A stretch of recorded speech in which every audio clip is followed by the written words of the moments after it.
ভেটিয়া বাড়ি কবরস্থান পর্যন্ত আমার ভাঙি গেছে। ভুট্টা আবাদ করি, ভুট্টাটা চলে যায়, বাড়ি ঘর দুয়ার চলে যায়। দুলু ভাই ডাক দিয়েছে তিস্তা মানববন্ধনের কারণে এই আমরা বাপ ছেলে মেয়ে আমরা চাচ্ছি দুই দিকে সুন্দরভাবে বাঁধ হোক। এই নদী ভাঙানো অত্যাচলতে বাপের ভেটিয়া বাড়ি কবরস্থান পর্যন্ত আমার ভাঙি গেছে। জায়গা জমি নাই, চর বাস করি। এই জন্যে নিজে খরচপাতি দিয়ে এখানে উপস্থিত হওয়া যাচ্ছে। আলোর মুখ দেখার আশাতে আল্লাহ রহমত ঘুরে গেছি। ভাঙনের পর ভিডিও বাড়ি তো নাই, আস্তা বাড়ি করে আছি। হাজার হাজার লক্ষ লক্ষ বাড়ি আমার সাইড ভিডিও বাড়ি বিলীন হয়ে গেছে। আল্লাহ যে ওইটা হাতে বাঁচায় তাহলে এই যে তের বড় সম্পদ আমার চাওয়ার কোনো নাই। তাছাড়া তিস্তা নদীতে বালু ছাড়া কিছু নাই। এই বালুর উপর নির্ভর করি আমার খাজনা হাজিরি খাওয়া খায়, তাছাড়া তো পথ নাই।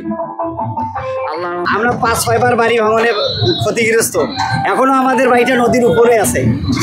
এখন আমাদের দুলু ভাই ডাক দিয়েছে তিস্তা মানববন্ধনের কারণে এই আমরা বাপ ছেলে মেয়ে সবাই সকলে আমরা গেছি তিস্তা বাঁচাও। আশাবাদী করি এখন ওপরওয়ালা জানে। আমাদের সব ধারণার উপকার হবে। আমার ফসলাদি বাঁচবে, বাড়ি ঘর দুয়ার বাঁচবে, জায়গা জমি সব কিছু উপকার হবে। এই যে গম আবাদ করি আমরা, সেটা গমটা চলে যায়। ভুট্টা আবাদ করি, ভুট্টাটা চলে যায়, বাড়ি ঘর দুয়ার চলে যায়। আমার বাড়ি কিন্তু ফুলবাড়ি।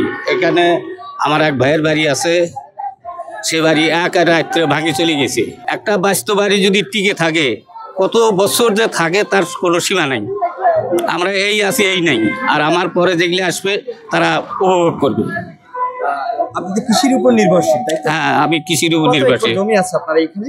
আমার এইখানে জমি নেই, আমার ভাইয়ের জমি আছে, মানে 5 একর মাটি আছে। তার ভিতরে খালি 20 শতক মাটি আছে, সব নদীতে চলে গেছে, খালি বাড়িতে আছে। আপনারা কি মনে করছেন যে এই সমাবেশ থেকে তিস্তার পানি চুক্তি বন্টন হবে, সুষম বন্টন হবে? আশা তো করা যায় যে কাজটাও হলে খুব ভালো হবে।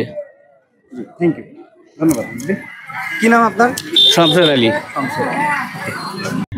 আমরা তিস্তার পাড়ের মানুষদের প্রতি বন্যায় দেখি যে ভাঙনের কারণে অসহায় দুরস্থ মানুষরা কি নির্মম অবস্থা। আমরা চাচ্ছি দুই দিকে সুন্দরভাবে বাঁধ হোক।